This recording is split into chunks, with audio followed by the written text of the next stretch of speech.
Okay.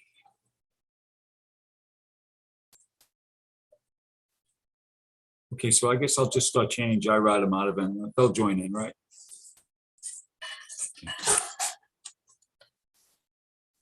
Jaya Radha Madhava Kunja Bihari Jaya Radha Madhava Kunja Bihari Gopi Chana Vallabha Girivardhari Gopi Chana Vallabha Girivardhari Yasodanandana Brajajana Ranjana Yasodanandana Brajajana Ranjana Yamuna Tira Vanachari Yamuna Tira Vanachari Jaya Radha Madhava Kunjabi Hari Hare Krishna Krishna Krishna Hare Hare Hare Rama Rama Rama Hare Hare Hare Krishna Krishna Krishna Hare Hare Hare Rama Rama Rama Hare Hare Hare Krishna Krishna Krishna Hare Hare Hare Rama Rama Rama Hare Hare Hare Krishna Krishna Krishna Hare Hare Hare Rama Rama Rama Hare Hare Hare Krishna Krishna Krishna Hare Hare Hare Rama Rama Rama Hare Hare Jai Vishnupad Paramahansa Parivajagacharya Sutta Sutta Shri Srimad Divine Grace A.C. Bhaktivedanta Swami Srila Prabhupada Ki Jai ISKCON DVD Canto Srila Prabhupada Ki Jai Jai Vishnupad Paramahansa Parivajagacharya Sutta Sutta Shri Srimad Divine Grace Bhaktivedanta Saraswati Goswami Maharaj Ki Jai Ananta Gauri Vaishnavinda Ki Jai Namacharya Shladadadas Thakur Ki Jai Vemsa Baho Shri Krishna Chaitanya Prabhu Nityananda, Shri Advaita Gadadhar, Shri Vasadi Gaura Bhaktivinoda Ki Jai, Shri Radha Krishna Gopinath, Shyamakunda, Radhakunda, Giri Govardhan Ki Jai, Vrindavan Ki Jai, Navadip Mayapurdam Ki Jai, Ganga Jamunamai Ki Jai, Tulasi Devi Maharani Ki Jai, Samaveda Bhaktivinoda Ki Jai, Harinam Sankirtana Ki Jai, Brihat Madanga Ki Jai. All glories to the assembled devotees, all glories to the assembled devotees. All glories to the assembled devotees. All glories to Shri Shri Guru Garam. All glories to Shri Shri Guru Garam. All glories to Srila Prabhupada. Okay, so I'm going to read from the Chaitanya Charitamrita.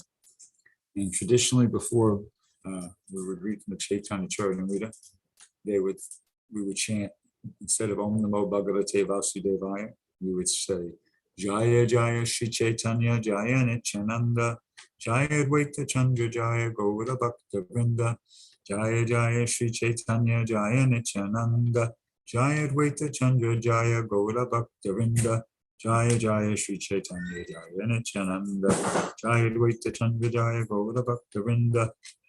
Okay, so reading from the the Madhya-lila, chapter 6, the chapter is entitled The Liberation of Sarvabhauma Bhattacharya. It's a very interesting chapter because in this chapter, not only does Lord Sarvabhauma Bhattacharya meets Lord Chaitanya for the first time, but he actually gets liberation, gets delivered. So the situation was this, that Lord Chaitanya took sannyas when he was 24 years old. His wife was his second wife. She was only 16 years old. He was just recently married. And his mother was 70 years old, because he had, she was quite a bit older than him, but he had like, I think it was 8 or 9 brothers before him. They all passed away. His older brother, Vishvarup, no, anyway, his older brother took sannyas too. Can't remember his name all of a sudden. But his older brother took sannyas. All the brothers before that died. And then Lord Chaitanya now was taking sannyas. And they were Brahmin families, so they weren't wealthy, But Lord Chaitanya just thought he was showing an example, and that how important it is to become Krishna conscious and try to dedicate one's life to spreading Krishna consciousness. So even though his mother was old, his wife was just newly married and she was very young, he took sannyas to try to benefit the entire world. So he showed that example. Anyway, so after he took sannyas,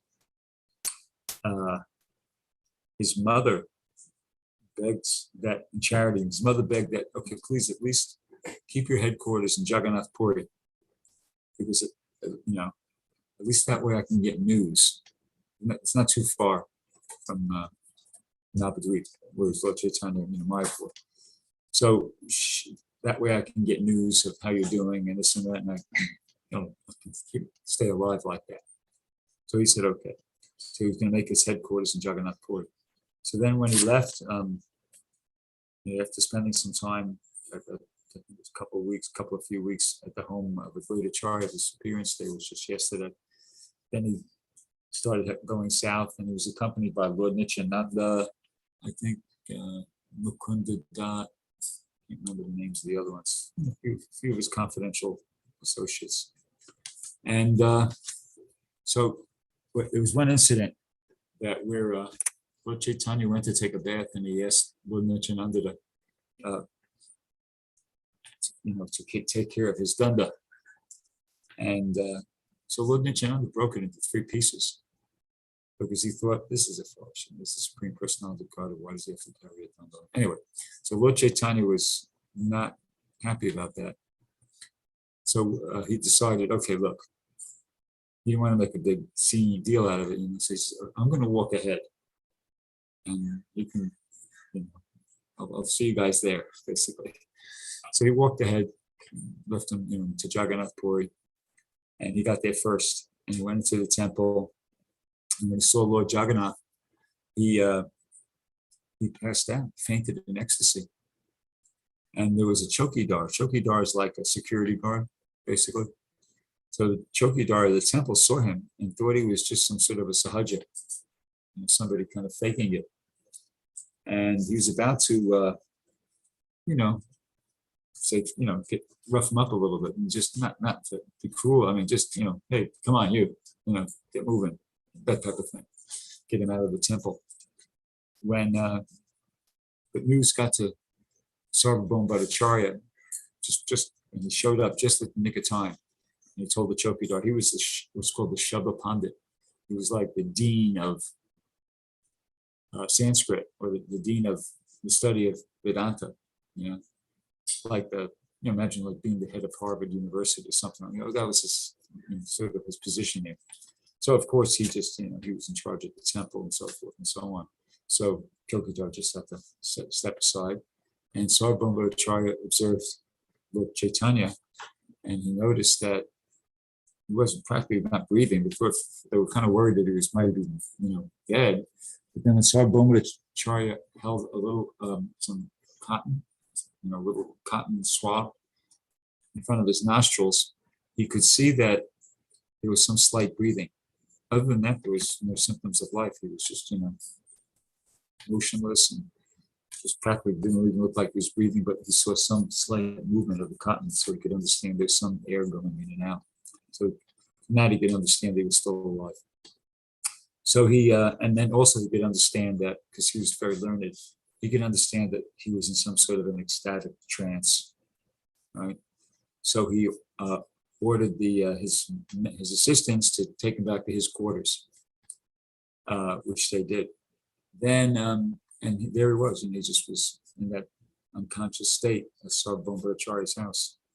And then shortly thereafter, his his associates showed up at the Jagannath temple, and they were asking about him, if anybody knew anything about the whereabouts. And I think they met Gopinath Acharya, who was Sarvabhauma Bhattacharya's brother-in-law, and he told them, he told them, described the whole situation to him, and he brought him to the house of Sarvabhauma Bhattacharya. So then one by one, they showed up at the house of Sarvabhauma Bhattacharya. And Sarvabhauma Bhattacharya didn't have a clue what to do, to help Lord Chaitanya. But the devotees, what they did, they started chanting. They started a kirtan, like a very nice, gentle kirtan. And so Lord Chaitanya gradually started coming to, regaining consciousness. And he was, what am I doing here? Anyway, so then they, he was introduced to Sarvabhauma Bhattacharya, and he was very humble. It worked out that Sarvabhauma Bhattacharya's father and Lord Chaitanya's grandfather were classmates.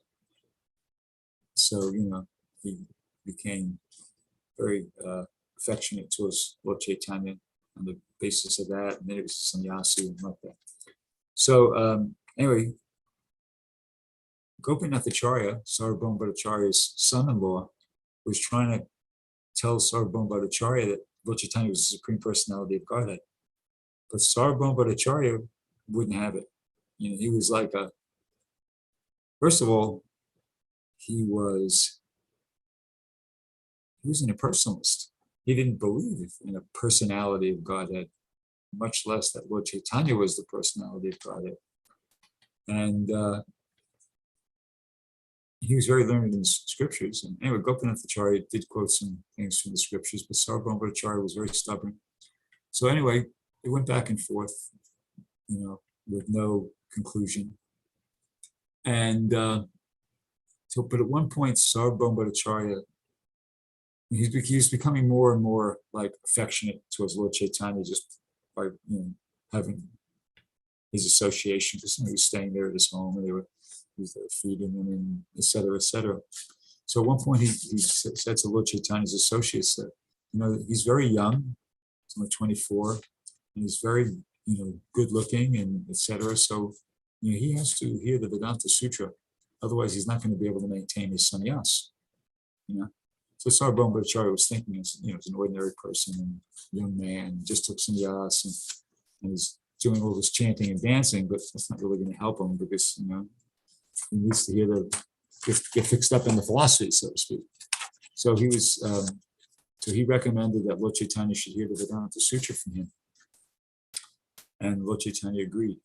So for 7 days, Sarvabhauma Bhattacharya was instructing Lord Chaitanya in the Vedanta Sutra, and Lord Chaitanya was silent. He didn't ask any questions. So after 7 days, Sarvabhauma Bhattacharya said to him, I've been explaining this to you for 7 days, and you're not saying anything. Is it that you don't understand? You don't understand the meaning of the Vedanta Sutra? And Lord Chaitanya said something to this effect. He said, "Oh no, I understand the meaning of the Vedanta Sutra. That's just like the sun, self-effulgent, clear, sun in a clear blue sky. But it's your explanations that are clouding it." And that hit Sarvabhauma Bhattacharya like a thunderbolt, because not that he didn't get angry with Lord Chaitanya, was, why did he say that, And then Lord Chaitanya went on to support his statement. And, Sarvabhauma Bhattacharya could understand when Lord Chaitanya started speaking that, okay, this is not just some, arrogant upstart. This man's he's learned, he's brilliant. Look at the way he's quoting this Shastra, that Shastra, and he's making all these incredible arguments and like that. So Sarvabhauma Bhattacharya could understand that he was, dealing with some sort of very special personality. Anyway, so, the discussion went back and forth, and finally, and Lord Chaitanya was defeating him. He was defeating all Sarvabhauma Bhattacharya's arguments and establishing his own points. And finally, Sarvabhauma Bhattacharya was kind of slowly but surely was gradually getting it. Oh, what's going on here? This is like, I'm supposed to be the authority on these things of Vedanta, but he's kind of like making me think twice about, what I'm convinced about. So finally, Lord Chaitanya said, why don't you, Sarvabhaumacharya, and he's already kind of getting, at this point, he's already coming around to the point of accepting that Lord Chaitanya is maybe who Gopinath Acharya says he is, he's not sure, but anyway. So he asked Lord Chaitanya to explain the Atmarama verse, very famous verse in the first canto of the Srimad-Bhagavatam. And Lord Chaitanya said, yeah, sure. But why don't you explain it first, and then I'll explain it. So Sarvabhaumacharya explained it. He explained it in, I think it was 9 different ways. 6 or 9, I think it was 9.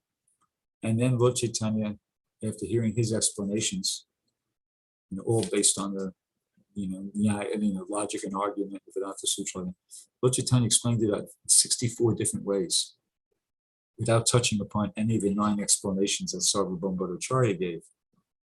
And when he did that, Sarvabhaumacharya was like stunned, because he just was like, well, how could he do that? It was so brilliant, It was so, it was like his memory and his intelligence and just the points he's making and the way he's able to support it with the Shastra, Praman, and the quoting from this, it was like, oh my God, this is like a person.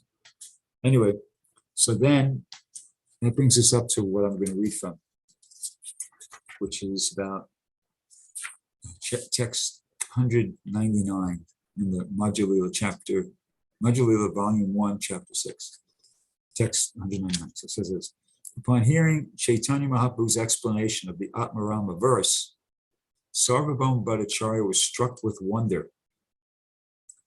He then understood Lord Sri Chaitanya Mahaprabhu to be Krishna in person, and he thus condemned himself in the following words. Now, the reason I'm reading this is because, devotees, we all want to get the mercy. Everybody's like, that's everybody, it's every devotee's kind of like ambition, objective, goal to get the mercy. So what I'm going to be reading to you is the story of how Sarvabhaumacharya got the mercy.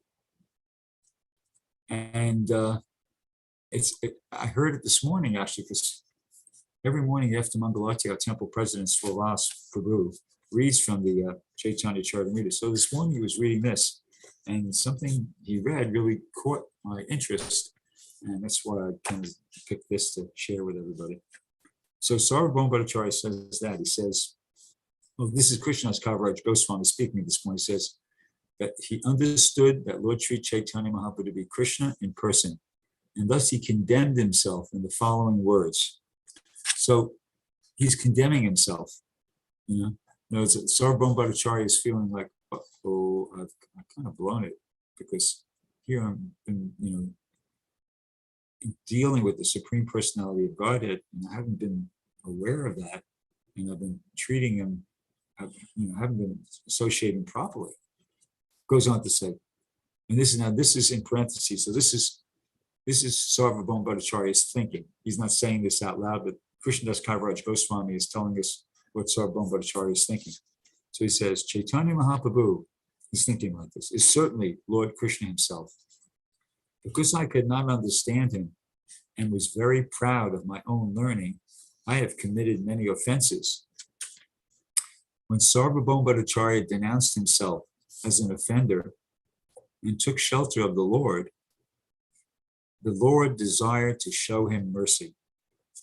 So that's interesting. I found that interesting because, in other words, why did he get the mercy? I mean, as I said, this is what we're all striving for. We're all desiring this and trying to achieve this. Here he is. He's denouncing himself as being an offender, and the Lord's desiring to show him mercy. It's kind of interesting. So I guess this is an important lesson here, because he gave up his false pride. He was very proud of his own learning, but he was understanding that was my foolishness. First of all, my own learning is nothing in comparison to the learning of Sri Chaitanya Mahaprabhu, and also it wasn't even, I had it wrong. wasn't just that my learning isn't as great as his. My learning was not learning at all. I've been just attached to a misconception ultimately. So he understood that, and internally, he was regretting that. And Lord Chaitanya, of course, is Krishna, so he can understand what's going on in everybody's heart, mind, etc. So Lord Chaitanya could understand that. Now, leading up to this, don't forget that Sarvabhauma Acharya, despite the fact that he wasn't accepting that Lord Chaitanya was the Supreme Personality of Godhead, even though Gopinath Acharya was trying to convince him of that, he wasn't being.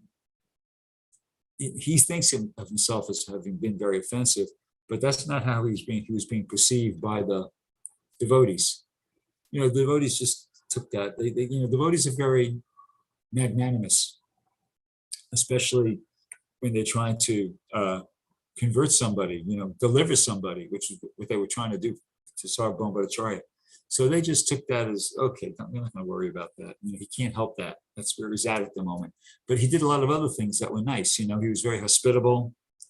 He had a charitable sentiment to Lord Chaitanya. He wanted to make sure he didn't fall, to help protect the sannyas by hearing Vedanta Sutra. So, he got a Gyata Sukriti. That was one point. And he behaved properly. He was very respectful and etc. Despite the fact that he was not just a Mayavadi philosopher, but the chief Mayavadi philosopher throughout India. But he was being very respectful and gracious, a gracious host to Lord Chaitanya.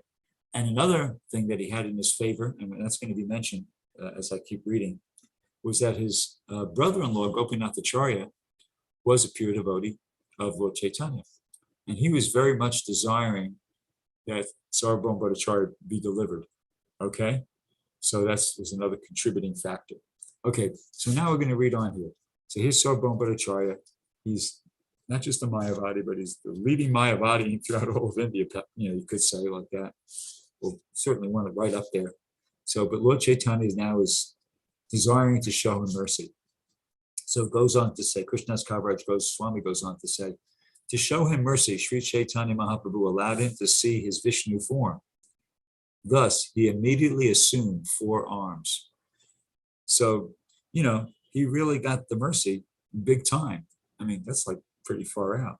Lord Chaitanya is showing him his Vishnu form, his 4-armed Vishnu form. Wow, amazing.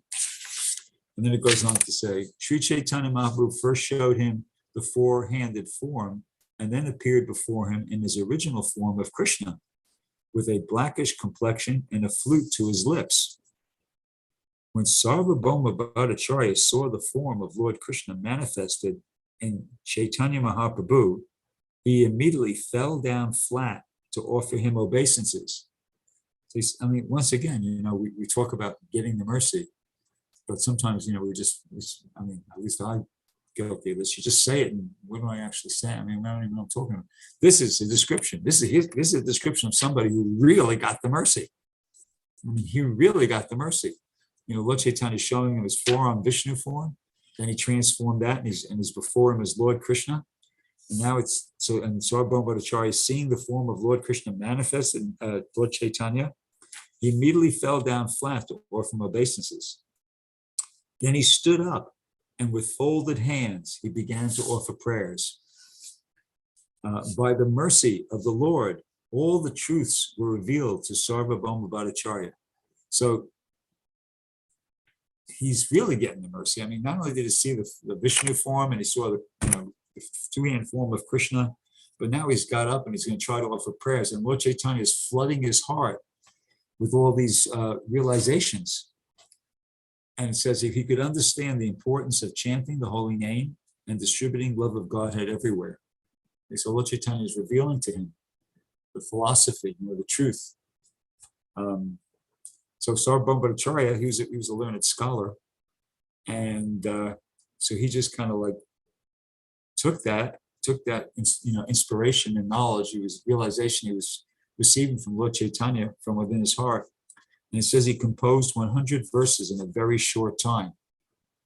Indeed, not even Bhrgupati, who, by the way, he is Bhrgupati. Sarvabhauma Bhattacharya is Bhrgupati in Krishna Lila, right? So, indeed, not even Bhrgupati, the priest of the heavenly planets, could compose verses as quickly. So, and the purport Prabhupada says, one line purport, says, the name of the book of 100 beautiful verses composed by Sarvabhauma Bhattacharya is Sushloka Satika. But I believe that is not a copy of that book. If I'm remembering correctly, there's only a couple of those prayers that survived. One is Nitra Bhakti Yoga. I can't remember. But anyway, only a couple of those slokas survived. And they're very famous, and most devotees know them by memory. I, at one point, knew them memory, I've forgotten them. But probably find it pretty easily. But anyway, so that's what he did. And then it says, after hearing the 100 verses, Sri Chaitanya Mahaprabhu happily embraced Sarvabhauma Bhattacharya.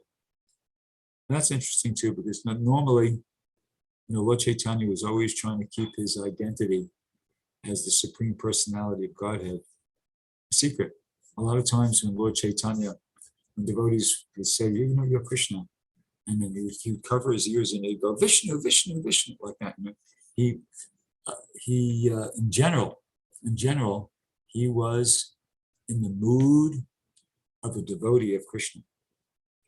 And he didn't want to, that was his lila, that was the rasa.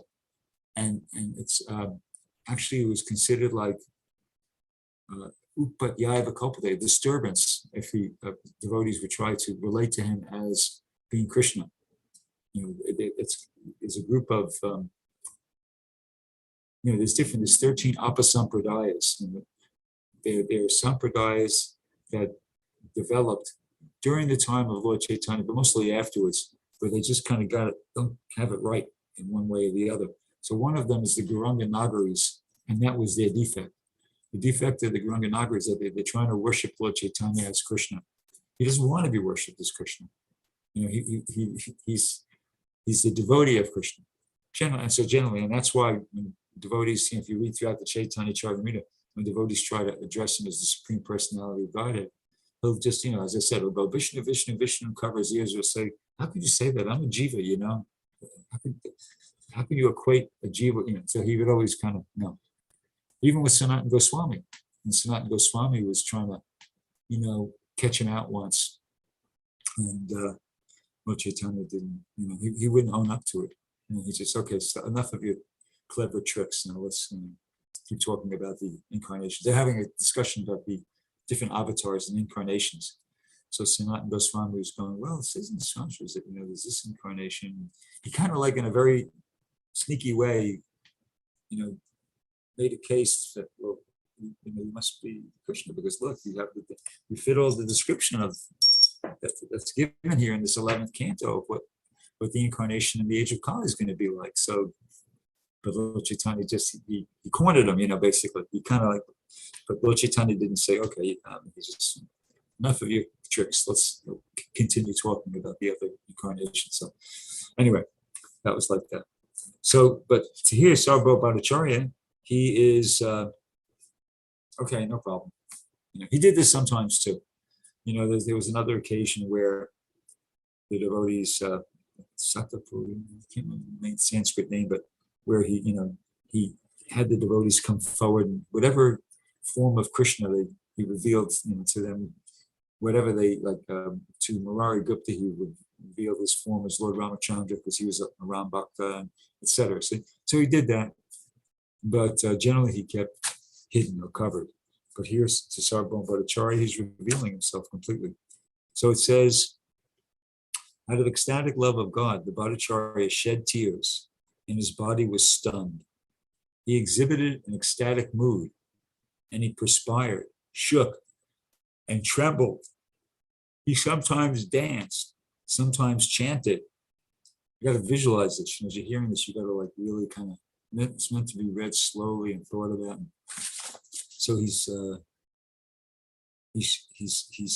in ecstatic mood. He's perspiring. He's shaking. He's trembling. He's dancing. He's chanting. He sometimes cried, sometimes fell down to touch the lotus feet of the Lord. While Sarvabhauma Bhattacharya was in this ecstasy, Gopinathacharya was very pleased. So his brother-in-law, Gopinathacharya, was right there watching all this. You know? The associates of Sri Chaitanya Mahaprabhu all laughed to see the Bhattacharya dance so. Gopinathacharya told Lord Chaitanya Mahaprabhu, "Sir, you have brought all this upon Sarvabhauma Bhattacharya." But this is what Chaitanya says. He says, Sri Chaitanya Mahaprabhu replied, "You are a devotee. Because of your association, Lord Jagannath has shown him mercy." So he didn't take any credit. After this, Sri Chaitanya Mahaprabhu pacified the Bhattacharya, and when he was quieted, he offered many prayers to the Lord. Sarvabhauma Bhattacharya said, "My dear sir, you have delivered the entire world, but that is not a very great task. However, you have also delivered me, and that is certainly the work of very wonderful powers." So Sarvabhauma Bhattacharya could understand in retrospect that he was, he was a case. I mean, he wasn't just like an ordinary person. He was the champion. He was like the champion of the whole Mayavadi philosophy. He was training up sannyasis in Jagannath Puri, and who would be then dispatched to, spread Mayavadi philosophy all throughout India. He was the head, the kingpin, so to speak. Anyway, that's why he's referring to, that his conversion or his deliverance is a work of very wonderful powers. So this now, Sarvabhauma Bhattacharya continues. I had become dull-headed due to reading too many books on logic. Consequently, I became like an iron bar. Nonetheless, you have melted me, and therefore your influence is very great. After hearing the prayers offered by Sarvabhauma Bhattacharya, Sri Chaitanya Mahaprabhu returned to his residence, and the Bhattacharya, through Gopinathacharya, induced the Lord to accept lunch there. Early in the morning, Sri Chaitanya Mahaprabhu went to see Lord Jagannath in the temple, and he saw the Lord rise from his bed. Oh yes, I'll read a little bit more because there's a good part coming up. The priests there presented him with garlands and prasadam that had been offered to Lord Jagannath. This pleased Chaitanya Mahaprabhu very much. Carefully tying the prasadam and garlands in a cloth, Chaitanya Mahaprabhu hastened to the house of Sarvabhauma Bhattacharya. So this is like right after Mangalarti. Okay? It says he arrived at the Bhattacharya's house a little before sunrise, just when the Bhattacharya was arising from bed. So he was an old person. Lord Chaitanya's up. He's at Mangalarti. Sarvabhauma Bhattacharya at this point is, he's up there in years. I don't know exactly how many, but he's an older person. So it's understandable he wasn't maybe getting up that early, as early as Lord Chaitanya. So he's getting up just before sunrise. Just getting up.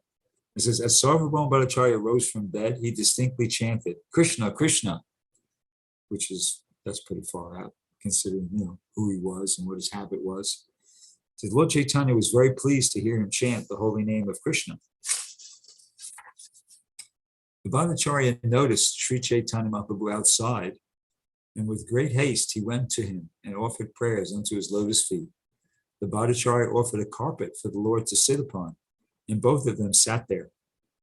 Then Sri Chaitanya Mahaprabhu opened the prasadam and placed it in the hands of the Bhattacharya. At that time, the Bhattacharya had not even washed his mouth. See, so this is very significant because these Mayavadi sannyasis, it's not like there's they're not like a bunch of hippies. I mean, they very strictly follow rules and regulations. I heard Prabhupada say at least once in a lecture, probably more, that they're more strict than the Vaishnavas. I mean, they were really strict about this, that, and very attached to, the following exact way. Anyway, but here's Sarvabhauma Bhattacharya. He's breaking the regulative principle. He hadn't even washed his mouth. Had he taken his bath or finished his morning duties, it means he didn't say Gayatri, he hadn't done anything. He just got up from bed, okay? So nonetheless, he was very pleased to receive the prasadam of Lord Jagannath. You see, it's like a total no-no. It's total, what? You can't do that. But he says, by the mercy of Sri Chaitanya Mahaprabhu, all the dullness in his mind and the mind of Sarvabhauma Bhattacharya was eradicated. After reciting the following 2 verses, he ate the prasadam offered to him. The Bhattacharya said, one should eat the Mahaprasadam of the Lord immediately upon receiving it, even though it is dried up, stale, or brought from a distant country. One should consider neither time nor place. The prasadam of Lord Krishna is to be eaten by gentlemen as soon as it is received. There should be no hesitation. There are no regulative principles concerning time and place. This is the order of the Supreme Personality of Godhead. So this was like a momentous occasion, because by doing that, he was really breaking with, what his sadhana and his understanding of how to do spiritual life, which he'd been cultivating for decades. So this was the real evidence. This was real proof. Not that Lord Chaitanya or anybody needed it at this point, but at least to everybody else. If anybody was doubting, this was real proof that Sarvabhauma Bhattacharya had become converted, that he surrendered and did this, that he was able to, accept the Mahaprasadam just right away like that, without having bathed, brushed his teeth, said Gayatri, nothing, That was, because the Mayavadis, sannyasis would never do that, in general, ones who are still practicing. So anyway, this was a significant event. Then it goes on to say, Sri Chaitanya Mahaprabhu was very pleased to see this. He became ecstatic in love of Godhead and embraced Sarvabhauma Bhattacharya. That made him, Lord Chaitanya, so happy, because he could see, okay, he's really become a devotee. He's really, it's not just lip service. He's really become a devotee, and I can understand that from his behavior. Because the Lord and the servant embraced each other and began to dance. Simply by touching each other, they became ecstatic. As they danced and embraced, spiritual symptoms manifested in their bodies. They perspired, trembled, and shed tears. And the Lord began to speak in his ecstasy. Sri Chaitanya Mahaprabhu said, today I have conquered the 3 worlds very easily. Today I have ascended to the spiritual world. There's a purport here, so I read it. Purport. The goal of human perfection is stated here in brief. One has to surpass all the planetary systems of the material universe, pierce through the covering of the universe, and reach the spiritual world known as Vaikuntha Loka. The Vaikuntha Loka is a variegated spiritual planet situated in the Lord's impersonal bodily effulgence known as the Brahmajyoti.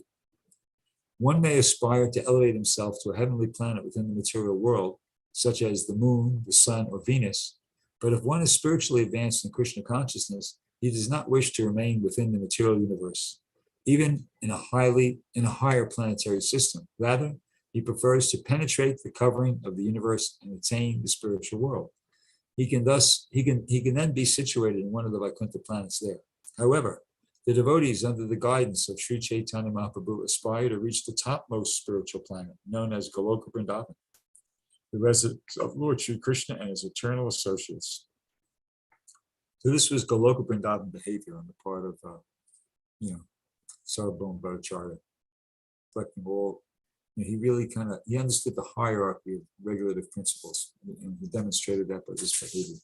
So it goes on to say, Chaitanya Mahaprabhu continued, I think that today all my desires have been fulfilled because I see that Sarvabhauma Bhattacharya has acquired faith in the Mahaprasadam of Lord Jagannath. Indeed, today you have undoubtedly taken shelter of the lotus feet of Krishna, and Krishna, without reservation, has become very merciful toward you. My dear Bhattacharya, you have been released from material bondage in the bodily conception of life. You have cut to pieces the shackles of the illusory energy. Today your mind has become fit to take shelter of the lotus feet of Krishna, because surpassing the Vedic regulative principles, let's say you went even surpassed the Vedic regulative principles, you have eaten the remnants of food offered to the Lord.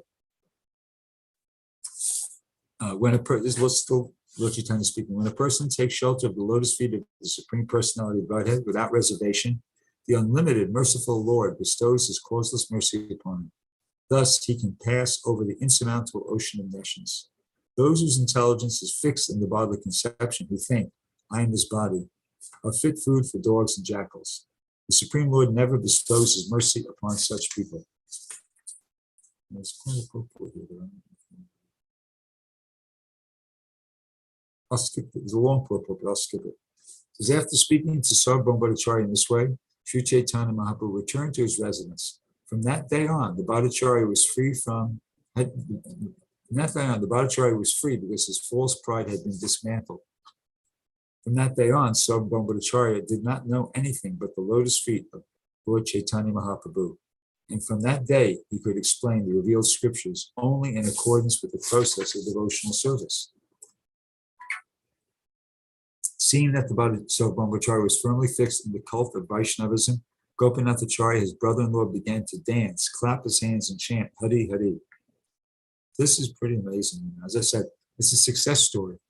And that's, but the thing that really caught my attention was how, it wasn't like somebody winning getting Krishna's mercy for him wasn't like, somebody like wins an event in the Olympics and, that they performed great. He failed. He felt like he failed and he was defeated by Lord Chaitanya. And he felt himself an offender. He felt he was denouncing himself. But it wasn't that he was like a superstar. You know what I mean?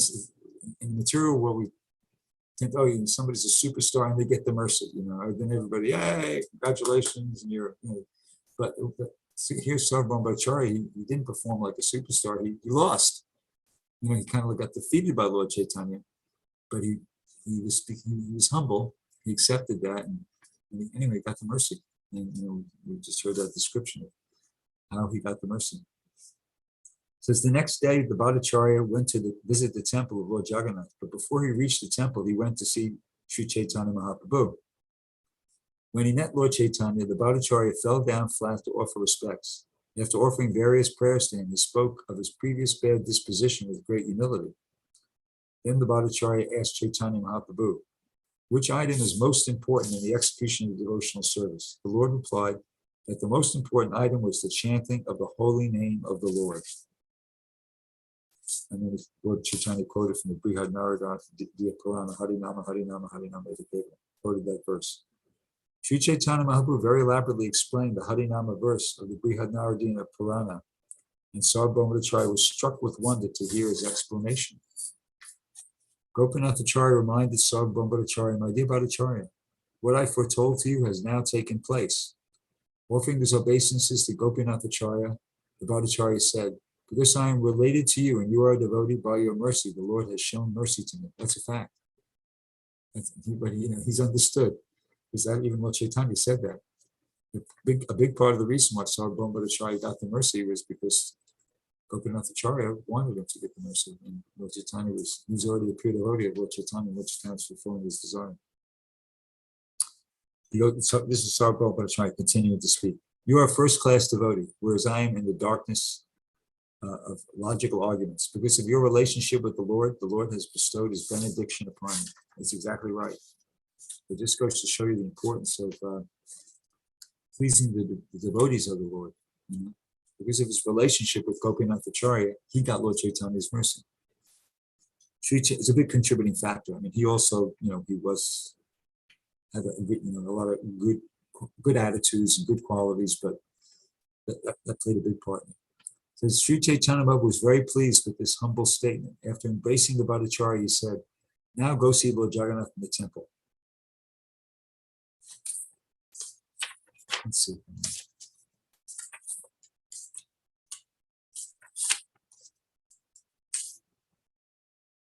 I think I could stop there, but that was describes that. There's more, but I'll stop there. But yeah, so that's look at the description of how Sarvabhauma Bhattacharya got the mercy of Lord Chaitanya. He was, a big man, to say the least. So now there's quite a difference between like Sarvabhauma Bhattacharya and an ordinary person in the material world. And Sarvabhauma Bhattacharya was vastly learned. He was pretty an elevated person. He wasn't just like somebody, Kali Yuga, degenerates steeped in the mode of passion and ignorance. So, it's like for him, for him to become a pure, well, it was miraculous because he was so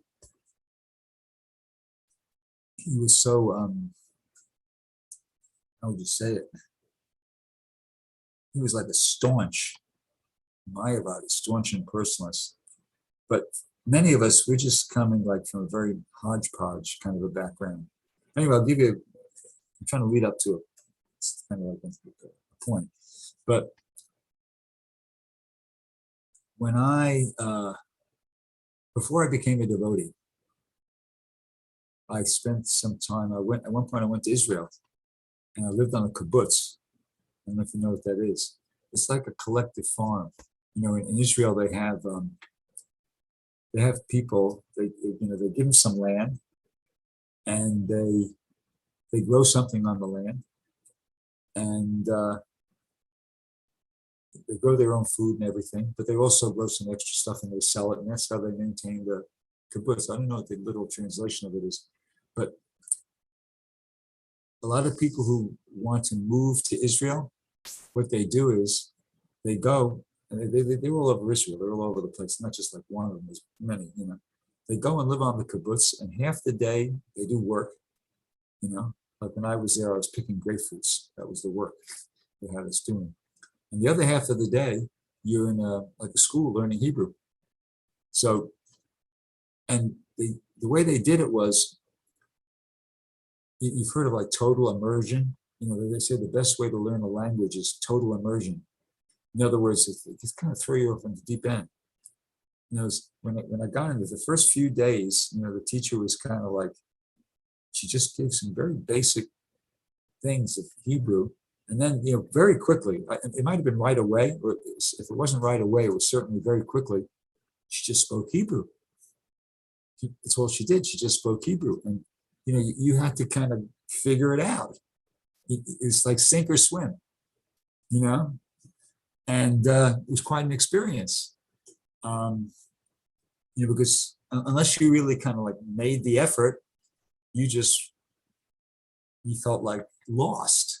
So some people did get lost, but some people made the effort, and they kind of like, okay, this, you know, you struggled at first. You struggle, and then you kind of start getting it a bit. And you know, I mean, when you say a few things in Hebrew, everybody they clap and they really, you know, to encourage you. And so, but the reason I mention is Krishna consciousness is something like that. You know, Prabhupada kind of threw us in at the deep end. You know, I before I went to that kibbutz, I knew a little Hebrew because I went to Hebrew school, and I knew, you know, how to write the letters and everything, and how to, what they sounded like, but I didn't know words. You know, I didn't know what any words meant. So that was something.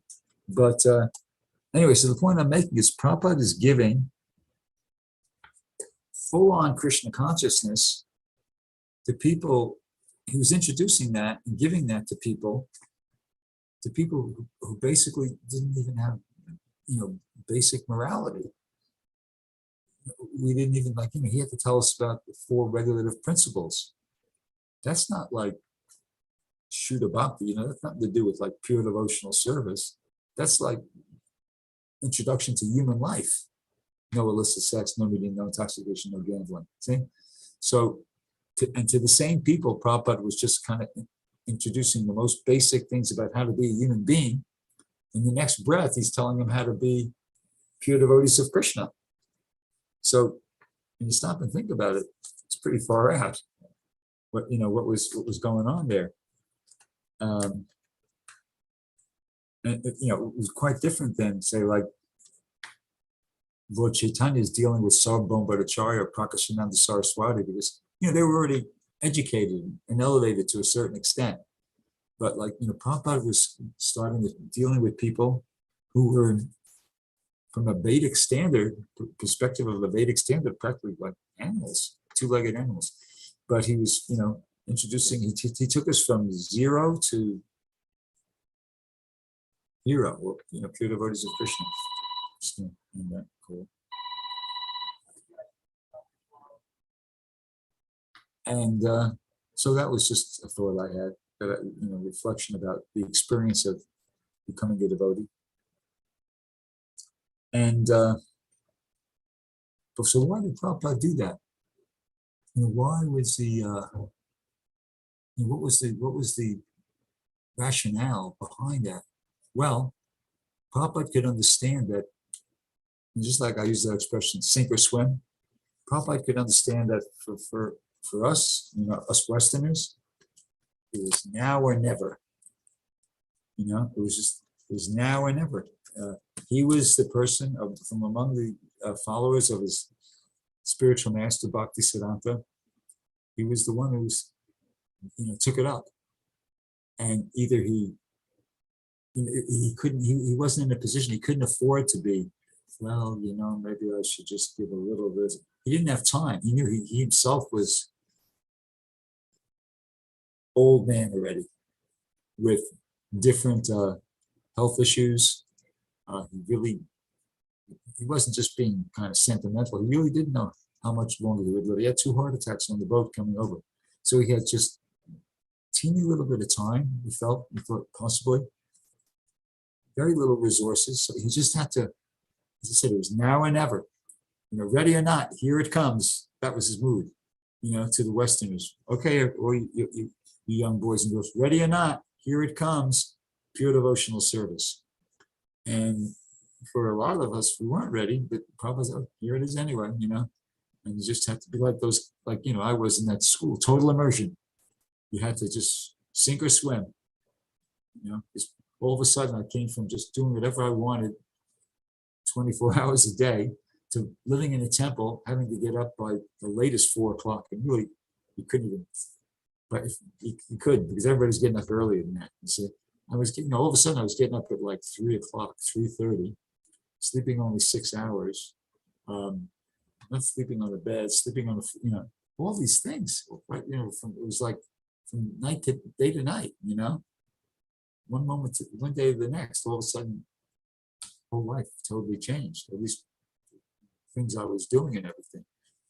Pretty far out experience. But Prabhupada did that because he was trying to save us. He was trying to save us. And Prabhupada is trying to save us because that's what Krishna is trying to do. I'm going to read something from this book here. It's called Preaching is the Essence. I'm going to read from chapter 1. A few different excerpts about, what this material creation, what's going on here in the material world, and what Krishna's intention is, and what Krishna's mood is, and like that. So actually, I'll start with this one here.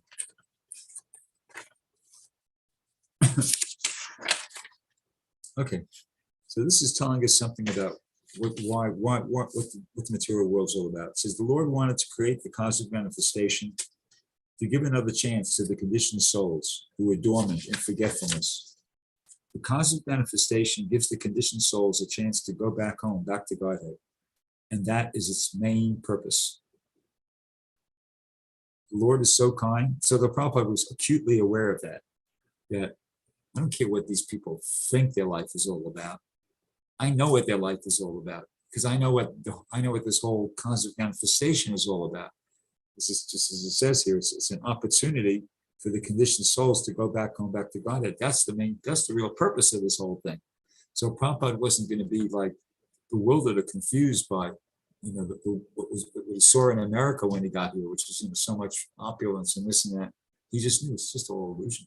These people are out to lunch. What human life is really all about is it's an opportunity to become Krishna conscious. And, you just seeing the way the Americans live, you could maybe start thinking I got it right. But he didn't get confused. He knew it. No, they're an illusion. This is where it's at. What I'm doing, what I'm coming to, the message I'm coming to deliver to them, that's where it's at. And I'm not going to get distracted, bewildered, confused by this whole big phantasmagoria of Western material civilization. Anyway, so it goes on here. The whole process is to enliven the sleeping conditioned souls to the real life of spiritual consciousness, so they may thus become as perfect as the ever liberated souls in the Vaikuntha Lokas. So that was Prabhupada's, intention the whole time. He's trying to awaken, enliven the sleeping conditioned souls. That's us, to the real life of Krishna consciousness, so that we can become as perfect as ever liberated souls in the Vaikuntha Lokas. So that was from the third canto of the Srimad-Bhagavatam, chapter 5, text 24, something in the booklet. And here's another nice excerpt. This is also from the third canto. Actually, I know the verse. It goes, so sabadabra kaduna bhagavan vibridha premas pertaining ayanam buduham virginbam bhutaya vishva vijayo nate vijaya yatino vishanam madhya girapanayatat pudusha parana. How I happen to know that verse, that's the verse that the pujaris chant every morning before they wake up the deities. And I can't remember the translation, but it's something to this effect. It's in the purport. Prabhupada just sometimes reiterates or paraphrases the translation. So he says, the Lord is ever increasingly merciful upon the fallen souls of this material world. The whole cosmic manifestation is a chance for all to improve themselves in devotional service to the Lord. And everyone, Prabhupada says, is meant for that purpose. And sometimes you read, well, not sometimes, you read in the Bhagavad Gita about how there's the divine and demoniac nature, and it says, there's two types of beings. And this material world is the devotees and the demons. That's true.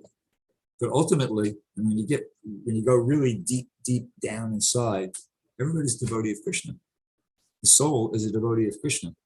Some souls are, covered by the modes of passion and ignorance. And so, when you hear in the material, they're referred to as demons or suras.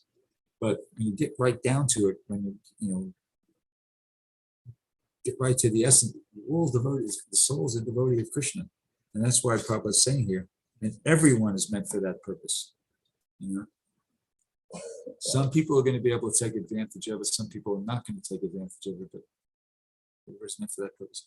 It says, the Lord gives the fallen souls the chance for the highest perfection of life. Okay. This is from the first canto. It says, the Lord wants the suffering human beings to come back home, back to him, and cease to suffer the threefold material pangs. Once again, here comes the whole plan of creation is made in that way. See, so as devotees, we've got to be convinced about this, this world is created with a plan. It's not the result of some random accidental interaction of force, matter and forces or whatever, and there's no design to it, there's no meaning to it, no, we don't go with that. Our understanding is that it's created and there's a plan, there's a purpose, and we're hearing about it here. That purpose is to help the suffering human beings go back to Godhead, so they could stop suffering the threefold material pangs. And eventually all souls are going to be human beings. I mean, it's not like we're the human beings now, but souls and bodies lower than human beings, eventually they'll, by the mechanical process of Krishna conscious evolution, they'll come to the human form of life and they'll get their chance as well. Now, why this? Well, this is something interesting. That it's not just Krishna. Krishna desires like this, and that's why he creates the material world. And his devotees are, they're on the same page. They have the same way of understanding things as Krishna. Here's something interesting. This is from found this in the Krishna book, a chapter called Prayers of the Personified Vedas. It's actually the longest chapter in the Krishna book. And so the Personified Vedas, called Shruti Gana. They were reciting prayers to, Lord Narayan. So at one point they say, oh, unconquerable, you are the supreme personality. No one is equal to you or greater than you. No one can be more glorious in his activities. All glory is unto you. All glory is unto you. By your own transcendental nature, you fully possess all six opulences. As such, this is this department. As such, you are able to deliver all conditioned souls from the clutches of Maya. They're praying this to Lord Narayan. Oh Lord, we fervently pray that you kindly do so. See? So it's not just that Krishna is desiring for all the living entities to come back to the spiritual world. His devotees are too. These Shruti Ganas, these personified deities, they're fervently praying that the Lord deliver the conditioned souls from the clutches of Maya. And then further down it says that of all his glories, the most important is this referring to the Lord. Of all his glories, the most important is his causeless mercy upon the conditioned souls in reclaiming them from the clutches of Maya. So that's a really important sentence. And that's a sentence that we should meditate upon, because, as hard as you try, I'll speak for myself, okay? I've been in this movement almost 50 years now. I mean, it's going to be 49 years in like a couple months. Yeah, literally about 2 months, it'll be 49 years. And I can honestly say I've tried harder to be successful in Krishna consciousness than I tried to be successful in anything else in my life. I've made more of an effort in Krishna consciousness than in no, hands down. I mean, not even there's no close comparison. Anything else I did, I've tried harder, but I haven't been successful. I think consider myself like somewhat. I mean, I'm still around. I'm still trying, but I haven't achieved any kind of elevated status of spiritual consciousness, despite the fact that I've tried harder at this than anything I did my entire life. So that could be cause for discouragement, one might think, 49 years and we haven't really been able to be successful. Don't you feel like discouraged? And I do. What keeps me from giving up? What keeps me from giving up is what I just read to you. It says here, of all his glories, the most important is his causeless mercy upon the conditioned souls in reclaiming them from the clutches of Maya. So that's what keeps me from giving up. That I keep trying to remind myself that, okay, yeah, I'm fallen, but Krishna is more merciful than I am fallen. As fallen as I am, Krishna is more merciful. So if I just don't give up completely, if I just keep trying, despite the fact that I'm really fallen, but by the mercy of Krishna, not by the prowess, the strength of my own endeavor, my prowess or anything like that, but just that's what mercy means. Justice means when you get what you deserve, and mercy means when you get something better than what you deserve. So, I really need the mercy of Krishna, because despite the fact that I've tried my best, my hardest at this for 49 years, I'm not successful. So what's my hope? My hope is that maybe I'll get the mercy of Krishna. If I just don't give up, if I just keep trying, maybe I'll get the mercy of Krishna. And here's that.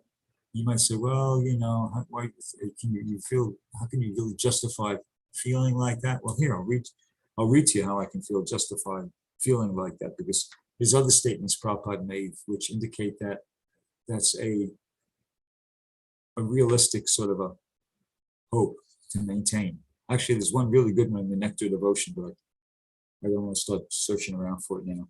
But I'll read you this. This is actually from a lecture, originally from a lecture Prabhupada gave in Bombay, 1974, where he was lecturing on the third canto of the Srimad-Bhagavatam. And those lectures were so good that devotees, aside from just recording them, they transcribed them and they made them into a book called The Teachings of Lord Kapila, which I happen to have a copy of right here. So this is a picture. And we used to distribute this book, Teachings of Lord Kapila, like we used to distribute a book called The Teachings of Queen Kunti. So anyway, in one of those lectures, Prabhupada said this. And this is, once again, in support of this idea that we should never give up. Don't give up hope. And you'll hear why right now. It says, because we have forgotten Krishna, Krishna has given us all these Vedas and Puranas. Krishna also comes in this material world in order to remind us of himself. Okay, that's nice. In this Kali Yuga, people are forgetting Krishna more and more. They're not even interested in him. But Krishna is interested in them because they are his sons. See?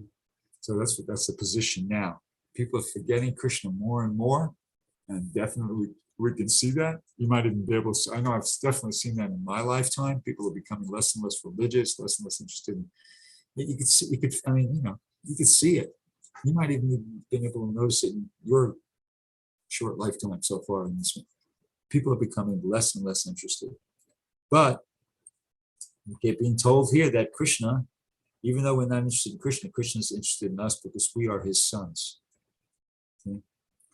And here's I love this example Prabhupada gives. It says, a mad son may no longer be interested in his home, in his father or mother. That's us. We're the mad sons. Right? It says, but the father never loses interest in his son. See, that's the hope. Despite the fact that we're the mad sons, we've lost interest in our home, the spiritual world, and our father, Krishna, and mother, around like that. But Krishna never loses interest in us. And says here he's anxious because his boy has left home and is suffering. And then this is not just my analogy. So, I'm making an analogy out of this. No, listen, Prabhupada says, similarly, Prabhupada's going to make the analogy. Krishna's sons leave the spiritual sky and take up one material body after another, and in this way travel from one planet to another in different species of life. Weird. Prabhupada says, therefore Krishna comes to rescue them. So Krishna's coming to rescue us. See? So Krishna, again, we've talked about this before. I went over that paragraph in the 8th canto of the Srimad-Bhagavatam. Only Krishna can deliver us from material existence, and Buddha is always trying to do so like that. This is just another thing saying the same thing. Krishna comes to rescue us. Krishna's trying to rescue us. So if somebody's trying to rescue you, if they're real space case or something like that, they might not be able to pull it off.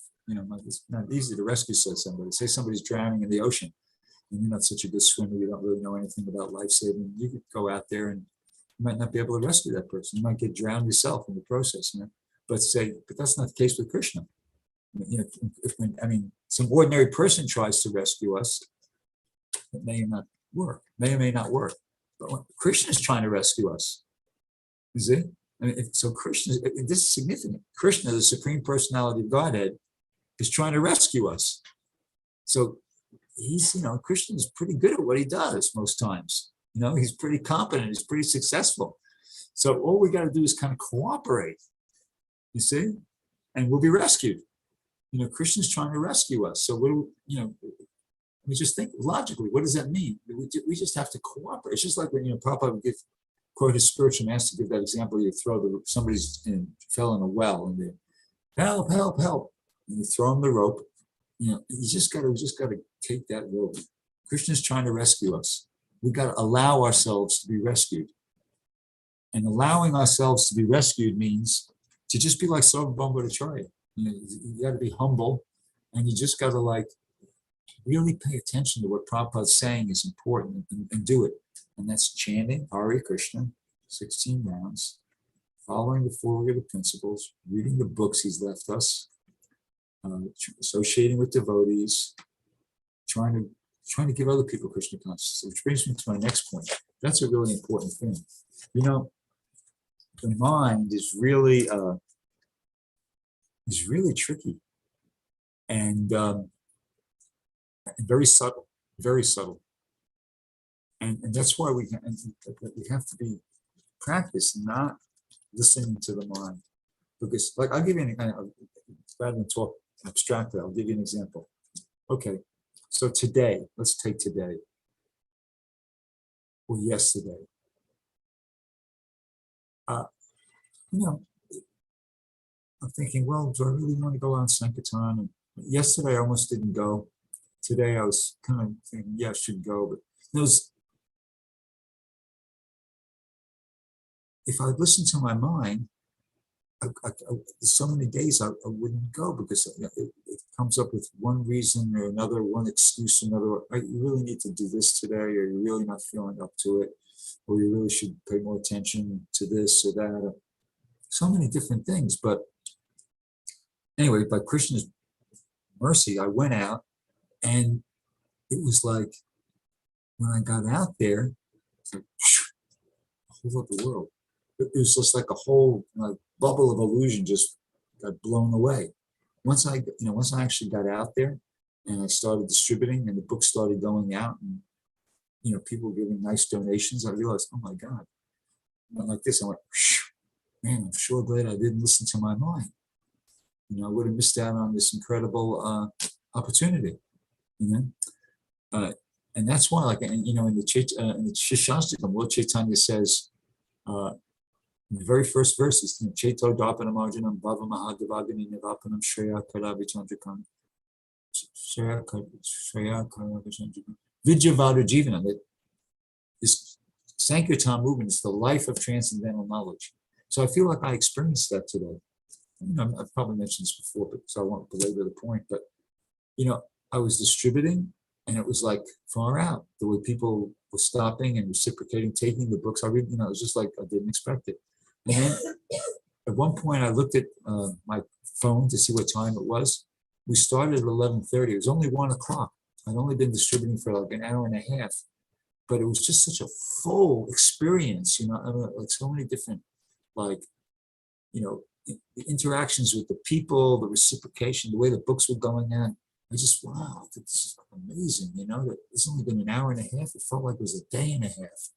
And I was just reflecting upon how at night, I might, get up to go to the bathroom and then go back to sleep again and get up again and look at my phone, an hour and a half's passed, and it's like, feels like nothing. It's like, this was, there's an expression, get your money's worth. Well, when you go out on Sankirtan, you really get your life's worth. Because we've been given a life by Krishna, right? And the human form of life. And when you use it like in devotional service, at least for me, particularly when I go out, actually, even when I'm chant my rounds in the morning, but particularly when I go out on book distribution, I really feel like I'm getting my life's worth, that expression, get your money's worth. I really feel, wow, what an amazing experience, So anyway, that's far out. And the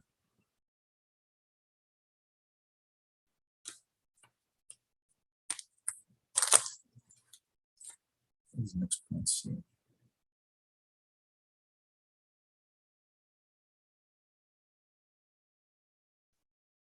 Well, yeah, and I'll just so kind of following on from that.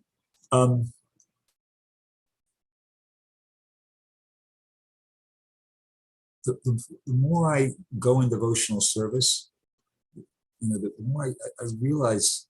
Well, yeah, I'll just give you better than make a generalization. I'll just give you the example, and then about 4 or 5 days ago, I was in the temple room, and I was chanting my japa just right after Mangal Arati. And so, I was sitting cross-legged, and I was sitting cross-legged the other way. At one point, for some reason, I just thought, I just put my legs out straight in front of me, and I thought, oh, let me just see if I can do a forward stretch here. So I started, and I couldn't, it was really stiff, but then I just said, oh, I'll just be patient. And I just was gradually kind of like loosening up. And I was surprised at how much I was able to get down there, Then I thought, okay, let me just touch my head to my knees. And I've gone this far already. I should be. So, but I pushed myself a little too much, and I wound up hurting my back, And I was like really kind of walking funny and like that. And devotees were telling me, oh, maybe you should go to a chiropractor, or maybe that would have worked. But can I tell you how I want to tell you how I solved the whole thing? I thought it was very ironic, and I was really made me feel good. When you go into the temple room, in the morning when we greet the deities or we play dandavats. So when I paid dandavats, when I lied on the floor flat, facing, head down, arms stretched out, legs stretched out, and that being in that position enabled me to both stretch and relax the muscles in my back exactly the way I needed to, for the whole thing to just kind of like, improve. And I noticed that, I was aware of it. So I just kind of started doing that. And it was just, I thought to myself, wow, this Krishna consciousness is amazing. The natural Vedic lifestyle, people, Westerners here, they never would, they think, oh, immediately we run into a chiropractor or something like that. But devotees, if you just follow the devotional way of life, you follow the Krishna conscious way of life, it covers everything. It just Prabhupada, what Prabhupada taught us was not impractical. It's super practical. It might be a little bit, different and austere initially, but the different things Prabhupada taught us really work. I mean, really, not just on a spiritual level, but even on a material level. Your quality of life is so much better just by doing things like going to bed early, getting up early, bathing regularly, chanting, praying in the morning. That's what human beings are supposed to do. Paying dandavats, sitting on the floor, eating simple foods, just so many things, one after the other. These things are, people don't know about it these days, These are things that are like, super basic things, at least they were in India, for millennia, Indian culture. And there's a reason, because the human body is designed in a certain way, and it really kind of, things work better when you do it like that. So anyway, I just thought that was far out, that here I was, I solved my back problem by paying dandavats, rather than going to a chiropractor. And, be honest with you, I feel like I was diagnosed pre-diabetic at one point, but I just decided, I'm just, okay, I'll stop eating sugar. I'll stop, I'll just eat more natural foods. And just by doing that, it's kind of turn things around. So in other words, the Vedic way of life, what Prabhupada gave us, if we just follow that, it's just solves so many different problems, it's, but Westerners, people don't know about that, and they just bewildered, and they have to, take shelter of so many artificial things, and it's really not improving their quality of life. Quite the opposite. Anyway, that was that point. Okay, and this is something. Now, an important thing for a devotee to do, and I'm kind of getting near the end here, so don't worry, is, we have to try to see Krishna everywhere. See everything in relation to Krishna. And so in a previous class, I think I, mentioned that verse in the 15th chapter. I'm pretty sure I did with, Krishna says, the splendor of the sun, which dissipates the darkness of this whole world, comes from me. And how, I'm generally very conscious of that, because I'm very attracted to watching the whole sunrise.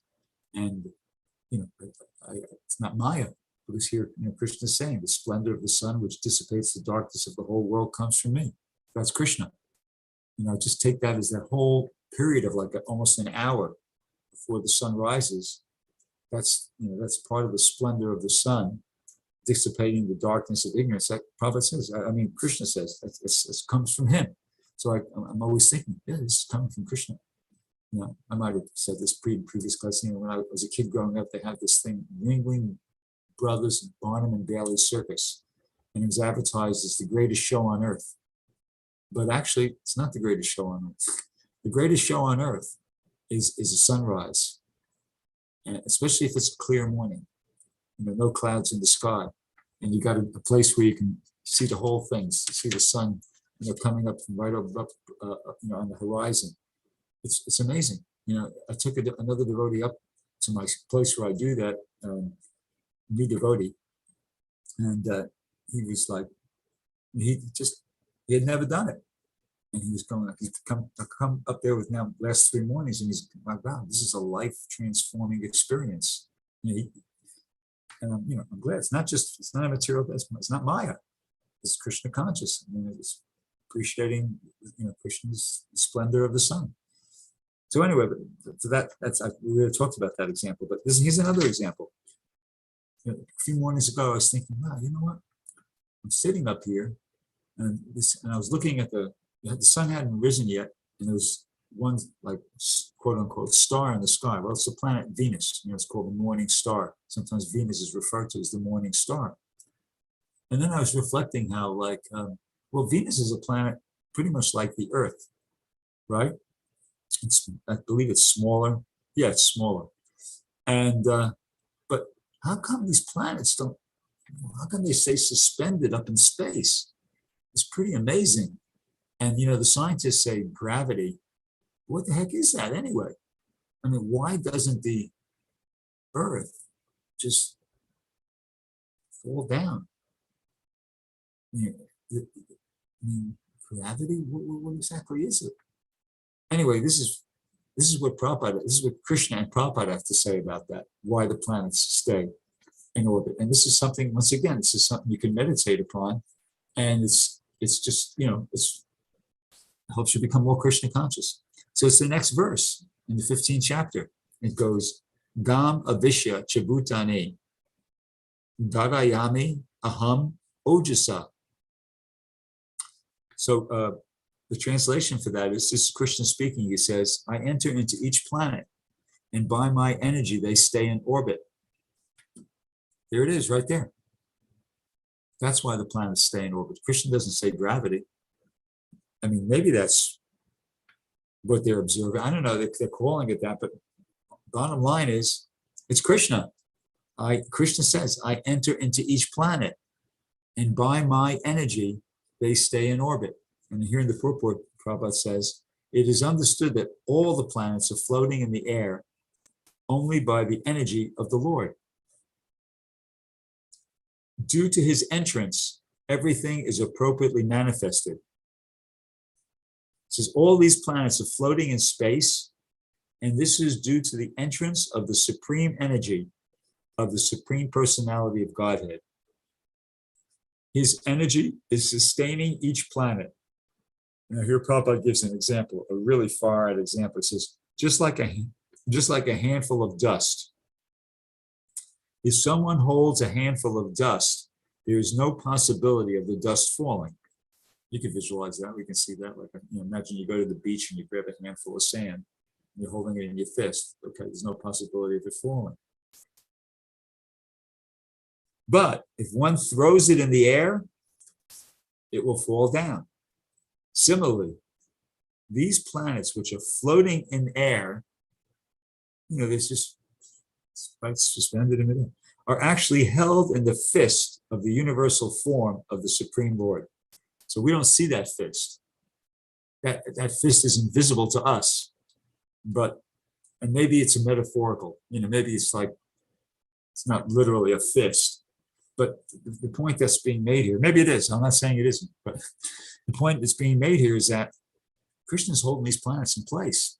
You can call it gravity, you can call it the fist. Krishna's holding these planets in place. It's pretty far out when you stop and think about it.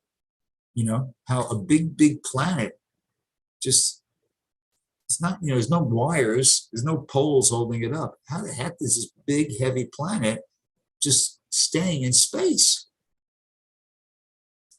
Pretty far out. Anyway, so reading on here, it says, similarly, these planets which are floating in air are actually held in the fist of the universal form of the Supreme Lord. By his strength and energy, all moving and unmoving things stay in place. It is said that because of the Supreme Godhead, the sun is shining, the planets are steadily moving. Were it not for him, all the planets would scatter like dust in the air and perish. So this is another example of how we tend to take this kind of stuff for granted, because it's just we're just so obvious. We're just going, oh, we're there. It's okay, yeah. We totally take it for granted. But we're on a planet that's being held in midair.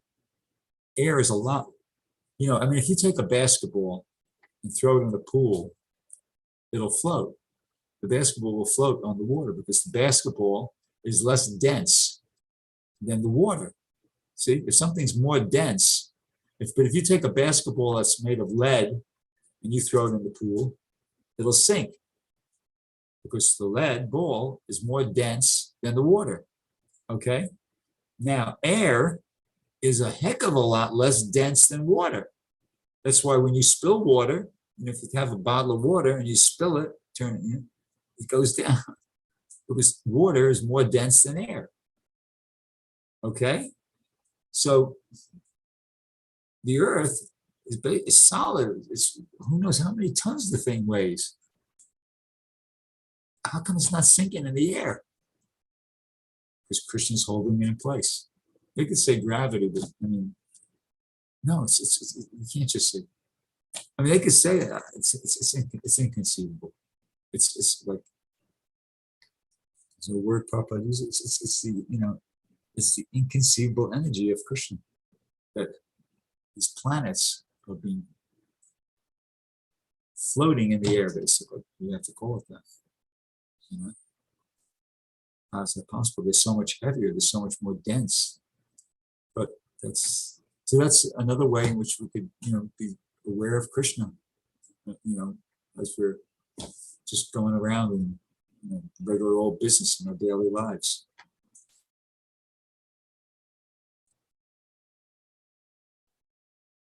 Okay, this is just one of the little reflection that will be it. As we were coming back, I do this chanting my japa on the roof of a parking lot, as I mentioned before, about 10-minute walk from the temple. And so I was coming back with this other devotee, and we saw this other fellow who's kind of a devotee, but he's very eccentric, very, very eccentric.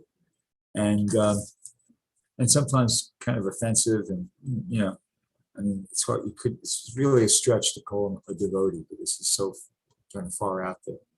But he's a human being, So when we were walking back to the temple, I saw him kind of behind us, and I've got a kind of friendly relationship with him. So I said, "Hey, what's going? Come on!" I motioned. He was kind of walking, but I motioned him to catch up with us. And he appreciated the friendly gesture, and I was smiling, and he was smiling back at me. And I say, "So you chanting?" Because he had some beads. He's holding them in his left hand, and in his right hand he had a little metal morti of Lord Narayan or Lord Vishnu or something. And so in his own way, he's kind of trying to be a devotee. And it was like, and then I realized, I felt like I should have, I didn't, but I should have told him, "Hey, come on, you're missing some good sunrises. You should come up," because I've seen him up there on occasion. "You should come up and watch the sunrise." And the thing was this, that, in that context, it was so easy to relate. And I mentioned this to the devotee I was walking with, how there's certain atmospheres that make it harder for people to associate, harder for people to relate to each other. Nature is an important thing. Nature makes it easier for people to be human and exchange human feelings with each other. And this whole, very urban, mechanistic way of life makes it hard. Anyway, this is something he said to me I thought was interesting. He said, before he became a devotee, he went into the, just very briefly, shortly before he became a devotee, he was out and spent some time in the forest. And the realization he had is that everything in the forest was alive. When you go into the forest, you're surrounded, everything's alive. The trees are alive, all the plants are alive, but when you're in a city, it's all like concrete and steel, and it's all dead. And I thought, oh, that's interesting, It's like, it's that natural environment, it's all alive, it's Krishna's creation. Whereas, actually, there's an English poet, I think it's probably quoted him, Cowper. He said something about how, How's it going? Something to the effect that, the city is man's creation, but nature is God's creation. Something like that. I can't remember exactly how it goes. But yeah, that's there. So just another way of, appreciating Krishna. That Krishna knew exactly what he was doing. And most of what human beings do in their attempt of thinking that they're kind of improving things, a lot of times it just makes things worse. Krishna really knew how to set things up and what we need and what we don't need. One of the maxims of Krishna consciousness is human life is meant for simple living and high thinking. There's a reason for that. There's a reason for that, because that's the kind of way of life that's most conducive to developing spiritual consciousness. But people, when they become like less God conscious, they lose their taste for anything cultivating spiritual life or anything religious, and they start just trying to be more and more comfortable, and they do all these things that try to artificially become. It just messes everything up, and that's what we have today. We have a situation where you have hundreds of millions, billions of people. Let's speak of being like happy in spiritual life. They're miserable because they're living in cities. They're just, totally like in the modes of passion and ignorance. They're not even able to have any, what to speak of, like happy, spiritual happiness. They don't even have like a decent quality of material life because of the way in which we're avoiding the real purpose of of human life, which is to try to advance in Krishna consciousness. Anyway, I guess I'll stop there. Probably quit while I don't know if I'm ahead anymore, but I'll quit. Does anybody have any question they'd like to ask about any of these, anything I've said this evening? Or you could just some reflections of your own. Whatever. I think I've spoken as much as I will speak. Hare Krishna, Prabhuji. Can you hear me? Yeah, perfectly. Okay, please accept my humble obeisances. This was such a very, very nice class, and I always appreciate the practical examples, and you said it yourself. Let me not get like abstract and make it more concrete by like providing examples, and the examples always really help make it clear. Well, I did have a question, but it was a little bit unrelated. Maybe not completely unrelated, but like not completely tied in with what you spoke about. I don't know if that's okay. Yeah, ask any kind of question you want. Yeah, it's okay. Even if it was something about what I didn't speak about, it's okay. Okay. So it was which one? Oh, it's basically a question about reading. So how Srila Prabhupada, I believe, I remember reading somewhere, hearing somewhere where he wanted the devotees reading like an hour or 2 hours a day, something along those lines of his books. And so my question is regarding reading, like how should I approach it? So I'm wanting to read, I'm reading the Bhagavad Gita right now. And so is it better to approach it where I'm like taking it slow? So I'm reading one verse, like one purport, and really trying to like, chew it, like trying to really like extract or try to get something from it. Or should I like read that verse and take what I can and continue reading? I don't know if that makes sense. It makes sense. I'll give you a suggestion. Okay. And I'm not able to kind of think of a Shastric reference for this or something I heard Prabhupada say. Well, yeah, actually, I can't think of things Prabhupada said. When you read with the intention of preaching. You notice what I did? Like I read something, and I read something that kind of inspired me. About the thing about the planets, Gamma Vishya. So what did I do? Well, first, here's what I did. Okay, First, I thought of it. Then I thought, well, wait a second. Doesn't Prabhupada have something to say about this? And I remembered, yeah, of course. So then I went to the Bhagavad Gita and I found the appropriate verses. I also found some in the third canto. I'll leave them. I mean, they basically say the same thing. And then I read that.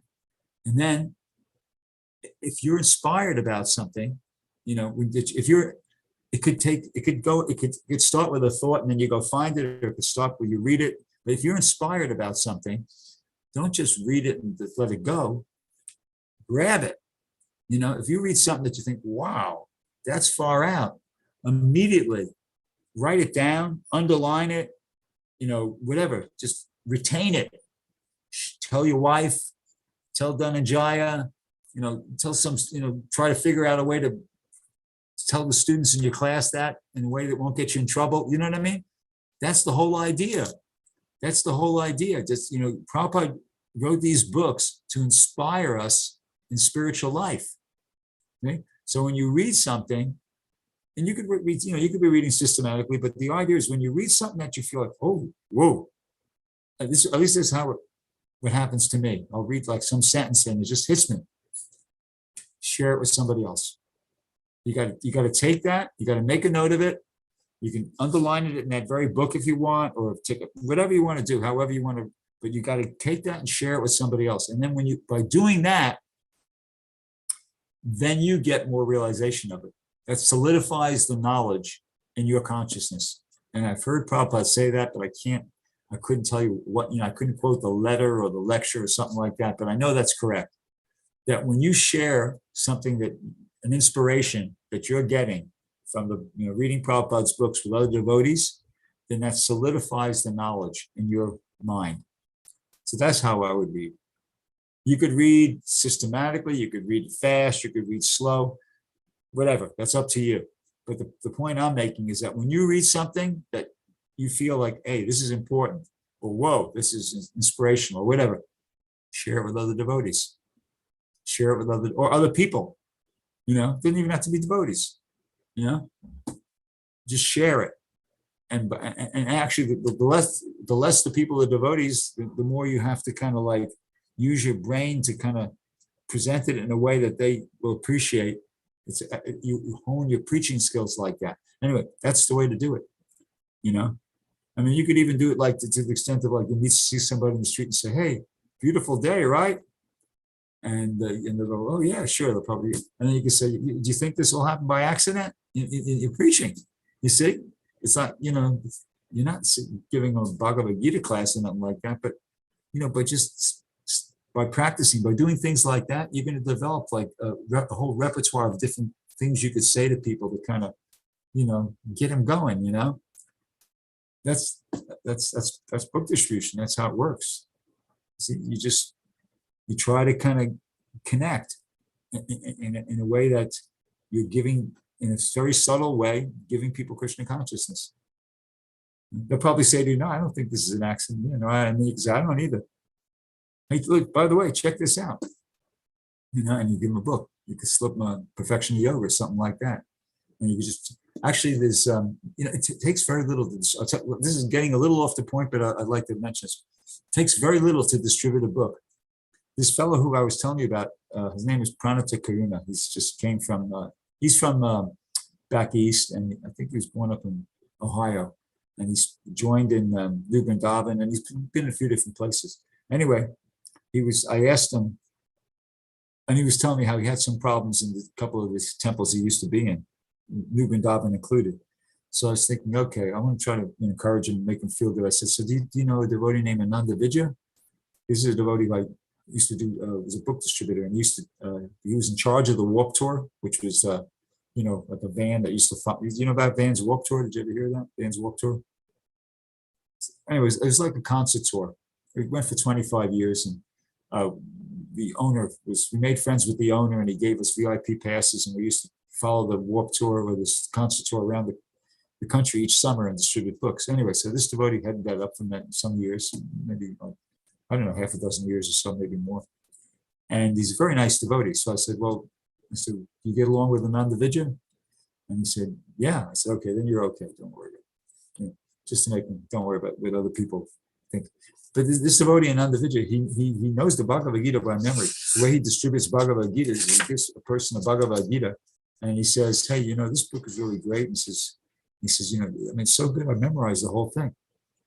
And they go, "What?" He says, "Yeah. Look, you open up that book to anywhere you want, and just say the number of the chapter and the number of the verse you're looking at, and I'll say the Sanskrit for you."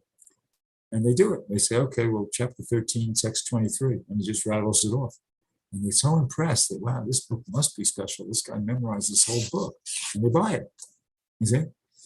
But anyway, so I told this to this fellow, and he was telling me that, well, he said, he told me when this devotee goes anywhere he goes, if they go to town shopping or this or that, he just carries a bunch of little books with him. This is how easy book distribution can be.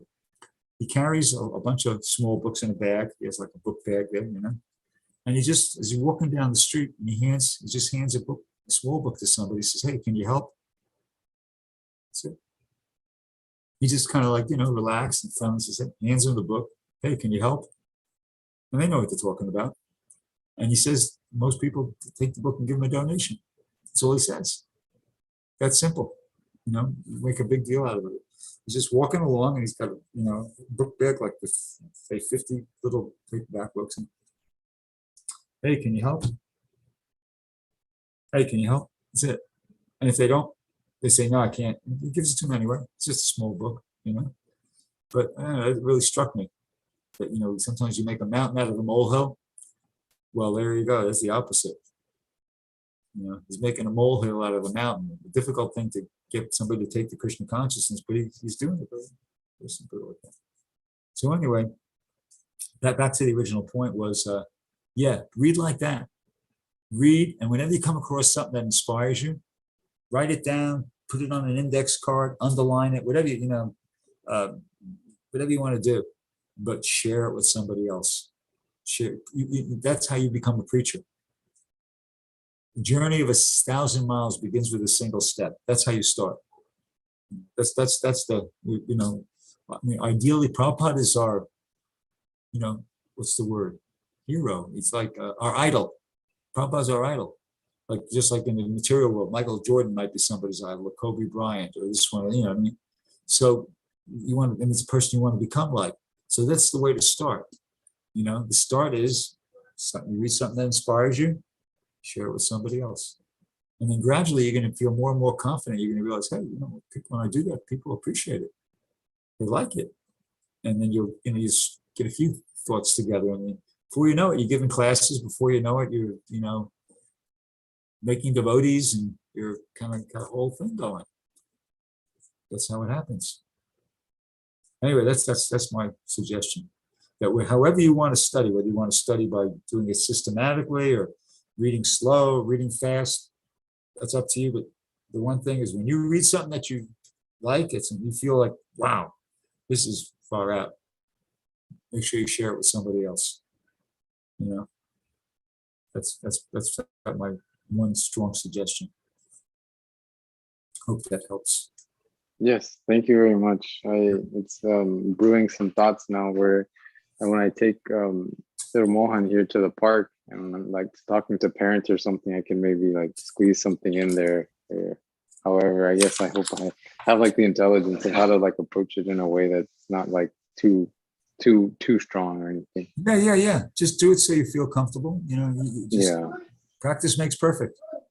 Yeah, that's true. Thank you. Hare Krishna. Anybody else? Anything? Any question or reflection or anything?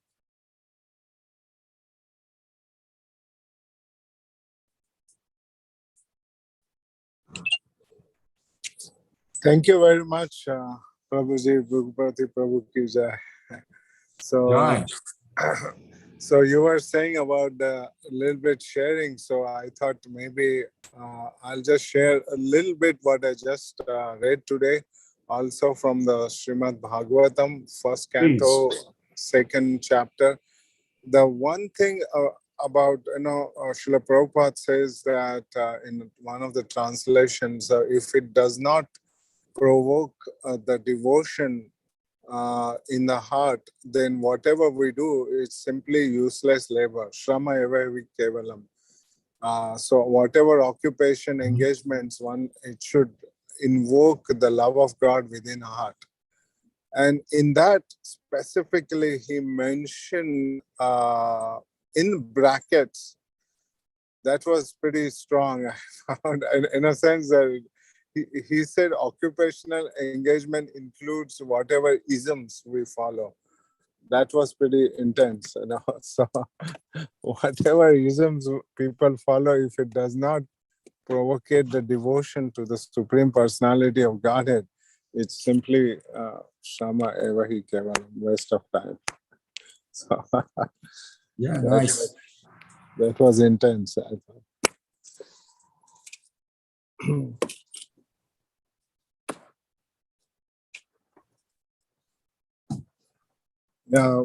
Yeah, keep going.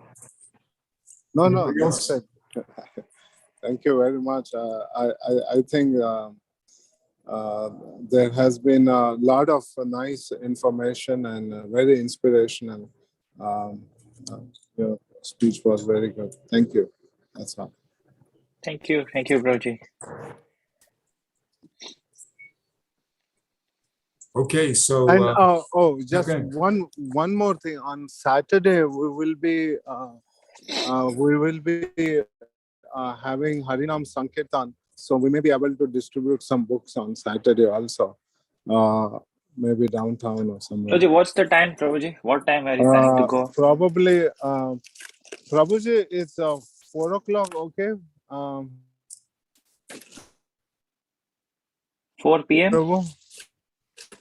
You're asking me? Well, are you asking me? 4 o'clock? Yeah, 4 p.m. Yeah, this is okay. 4:30 is better, but because for me to do this class at 4, I got to stop distributing at 2:30. So I would prefer 4:30 because that way I can distribute till 3. No. I was thinking about. What I was saying is that distributing books outside. I was asking Andy Prabhu. Oh, okay. Go ahead. Yeah. Make your plans. Yeah. So that's we want, because it's going to be a Nityananda Triodashi this weekend. Yeah.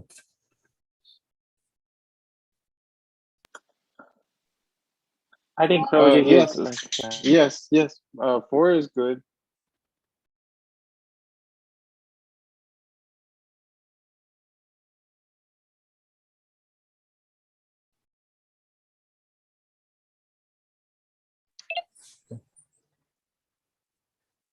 Okay, Prabhuji, thank you very much. Okay, Prabhu, thank you. So Thank you. have a blissful evening, and we will see each other again soon, hopefully. Prabhu, please pray for us. San Antonio is really like a pre-era of something like Advaita Acharya Prabhu. When he was calling Sri Chaitanya Mahaprabhu, it's like that, San Antonio. But when great devotees pray for us, it can bring nice, great fortune. That's what I'm doing by giving. Yeah, go ahead. Just get out there and distribute. Just do it. You'll see. You'll experience it yourself. If you're chanting 16 rounds and following the 4 principles, and you go out and try to distribute Prabhupada's books, you'll experience for yourself. You'll get all sorts of realizations. Vijayavadu Jivanam. It's the life of transcendental knowledge. Yes. Okay, so till next time. Haribol, everybody. Hare Krishna. Haribol.